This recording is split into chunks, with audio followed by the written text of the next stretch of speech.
BSc part third year के सभी विद्यार्थियों का इनऑर्गेनिक केमिस्ट्री की क्लास में स्वागत है।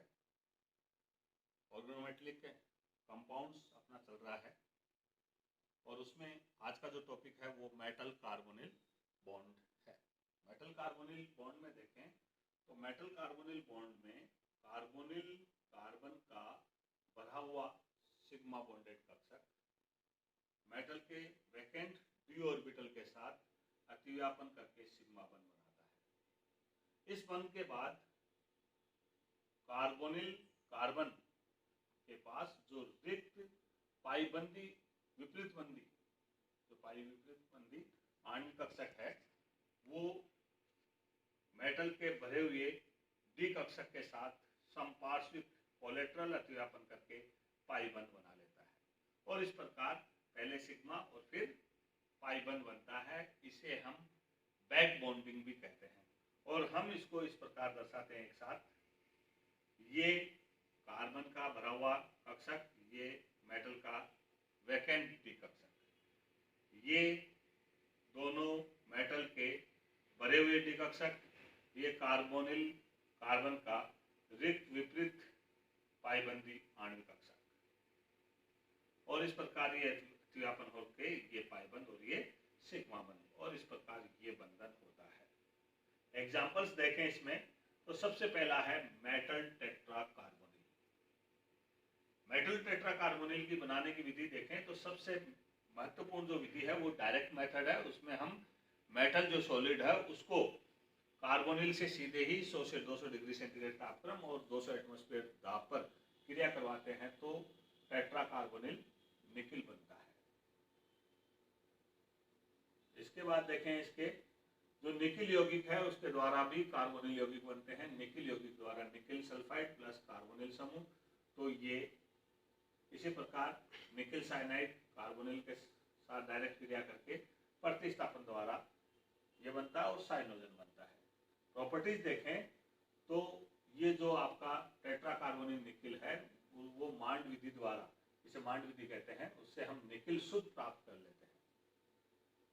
दूसरी हम अभिक्रिया इसकी सल्फ्यूरिक एसिड से करवाते हैं तो निकिल सल्फेट बनता है और यदि इसकी क्रिया हम नाइट्रोसिल ग्रुप के साथ करवाते हैं तो हाइड्रोक्सिल नाइट्रोसिल निकिल बनता है। हाइड्रोक्सिल नाइट्रोसिल निकिल बनता है जो कि नीले रंग का होता है। इसी प्रकार इसकी ट्राई एल्किल फॉस्फिन के साथ क्रिया करवाते हैं तो चारों कार्बोनिल समूह प्रतिस्थापित हो जाते हैं और ये येलो कलर का यौगिक प्राप्त होता है। इसी प्रकार आइसोसाइनाइड के साथ करवाते हैं एल्किल आइसोसाइनाइड के साथ तो भी ये चारों कार्बोनिल समूह प्रतिस्थापित हो जाते हैं और येलो क्रिस्टल्स प्राप्त होते हैं।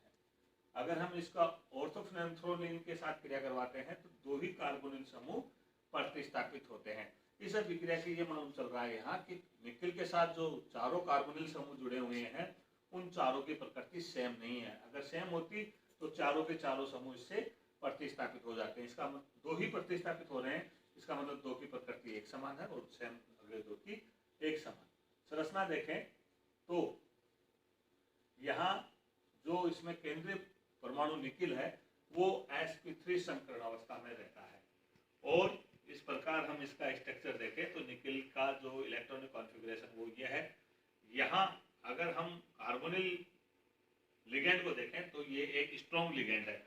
इसके कारण जैसे ही कार्बोनिल लिगेंड इसके संपर्क में आएगा तो ये दोनों इलेक्ट्रॉन है वो इधर आ जाएंगे, ये युग्मित हो जाएंगे और क्या हो जाएगा, इसका इलेक्ट्रॉनिक विन्यास 3d10 हो जाएगा और 4s और 4p चार जो एक 4s और 3 4p है वो सभी रिक्त हो जाएंगे और ये चारों आपस में संकृत होकर क्या बनाएंगे, sp3 संकृत कक्षक जिनके साथ 4 CO समूह उपसंयोजक बंध द्वारा जुड़े रहेंगे और इस प्रकार इसकी संरचना टेट्राहेड्रल होगी।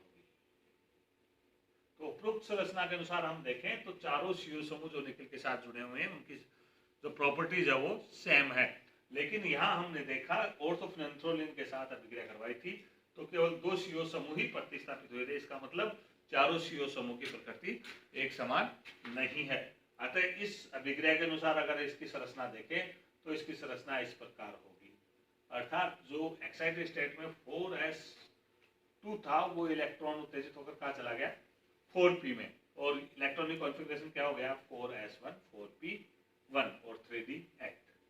ये जो चारों कक्षक है वो संकलित होकर sp3 संकलित कक्षक बनाते हैं चार, और चारों sp3 संकलित कक्षक बनाने के बाद इस प्रकार जो दो बिल्कुल वैकेंट है sp3 संकलित कक्षक उनके साथ तो उप सहसंयोजक बंध बनता है, और जिनमें एक एक अयुग्मित इलेक्ट्रॉन है दोनों में उनके साथ CO समूह सिग्मा बंध बना लेता है, और संपार्श्विक अतिव्यापन करके D के साथ ये कार्बन D के साथ अतिव्यापन करके पाई बंध बना लेता है।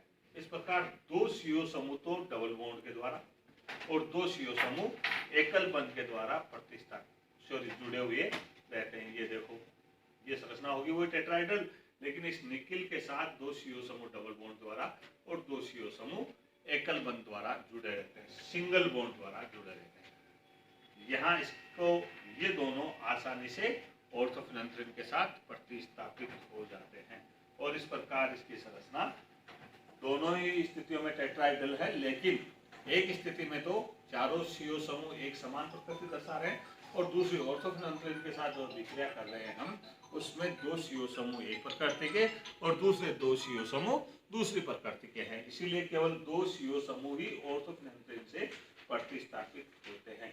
आज की क्लास में इतना ही। धन्यवाद।